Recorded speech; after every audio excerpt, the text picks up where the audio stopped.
유튜브 시청자 여러분 반갑습니다. 그노시스TV의 그노시스입니다. 오늘은 안락사에 대해서 살펴보고자 합니다. 소설로도 유명한 영화 미비포유를 보면 한 젊은 사업가가 교통사고를 당해 전신마비가 되자 비참한 삶을 살게 되어 절망하며 안락사 유무를 갈등하는 장면이 나오죠. 결국 그는 안락사를 택하며 영화는 끝마치게 됩니다. 그리고 최근 방영된 무엇이든 물어보살 프로그램에서 희귀병 CRPS를 앓고 있는 환자가 더 이상 극심한 고통을 참을 수 없어서 안락사를 고민하고 있다는 입장을 밝혔는데요. 여기서 안락사의 사전적 의미는 회복의 가망이 없는 중환자의 고통을 덜어주기 위하여 인위적으로 생명을 단축시키는 행위를 말합니다. 즉 한자어 그대로를 보면 고통 없이 편안하게 죽는다는 뜻입니다. 때문에 안락사는 사람의 생명을 다루는 매우 중요한 문제입니다. 최근에는 노인 비율이 증가하면서 안락사 적용 범위를 놓고 고민하고 있는 사람들이 늘어나고 있는 추세인데요. 죽음을 멀지 않게 느끼고 있는 노인 환자들은 안락사가 좋은 죽음이라고 생각하는 분들도 있다는 것입니다. 현재 안락사를 법적으로 허용하는 국가는 네덜란드와 스위스입니다. 그 이외에도 어느 정도 허용하는 국가는 있으나 전적으로 허용하지는 않습니다. 기원전 4세기경 의학의 아버지로 불리는 히포크라테스는 나는 누구에게도 독약을 주지 않을 것이며 권고하지도 않을 것이다 라고 안락사 반대를 주장했죠. 그러나 플라톤은 태생적으로 건강하지 않거나 고칠 수 없는 병에 걸린 사람은 치료하지 않는 게 옳다고 하였고, 아리스토텔레스는 삶에서 고통이나 쾌락을 느낄 수 없는 상태라면 살해되는 것이 생존하는 것보다 선하다라고 하면서 안락사를 찬성하기도 했습니다. 이처럼 안락사는 지금까지도 법적으로 많은 논쟁을 일으키고 있죠.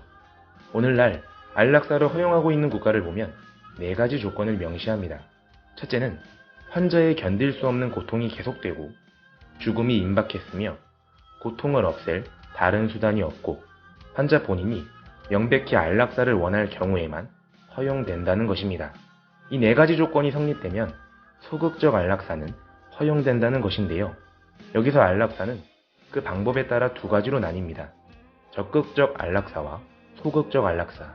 전자는 의사가 적극적 행위를 통하여 직접 환자의 생명을 종결시켜주는 것이고, 후자는 죽음의 진행을 일시적으로 저지하거나 연명할 수 있는데도 이를 조치하지 않고 방치함으로써 죽음에 이르게 하는 것입니다.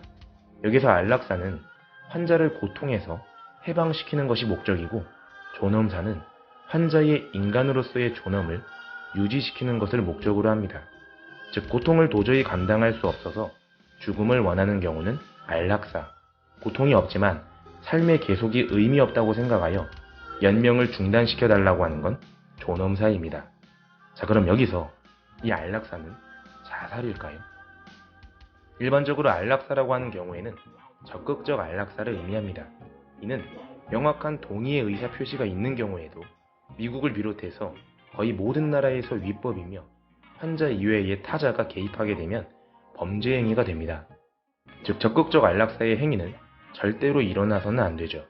못 견디는 고통을 피하기 위해서 또는 간호와 치료비의 부담으로부터 가족을 해방시키기 위해서 환자 본인이 독약을 마시거나 자신의 죽음을 재촉하는 적극적 안락사는 자살 행위입니다. 즉 우리는 안락사라는 단어는 피해야 하며 인간의 존엄과 생명을 인위적으로 중단시키는 것이므로 절대 허락되어서는 안 됩니다. 제가 지난 영상에서 죽었다 살아난 사람들에 대해서 다룬 적이 있었는데요. 라자루스는 실제로 때때로 죽은 사람이 다시 깨어나는 현상을 말합니다. 즉 사람의 생명은 심장이 멈춘 이후에도 청각은 살아있으며 실제로도 심폐소생술 실패 후에 의사 도움 없이 의식을 찾는 경우가 모든 중환자 및 응급의사의 37%가 이런 사례를 경험하고 일반적으로 5분에서 10분 후에 부활한 사람이 우리 곁에는 존재하고 있다는 것입니다.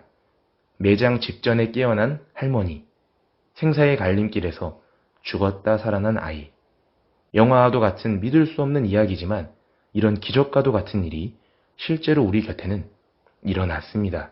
그래서 뇌사 상태에 있는 환자라 하더라도 존엄사라는 결정을 내리기보다는 그래도 끝까지 그에 대한 희망을 잃지 않는 것, 그가 부활할 수 있다고 믿는 것, 그것이 바람직하다고 봅니다. 끝까지 시청해주셔서 감사합니다.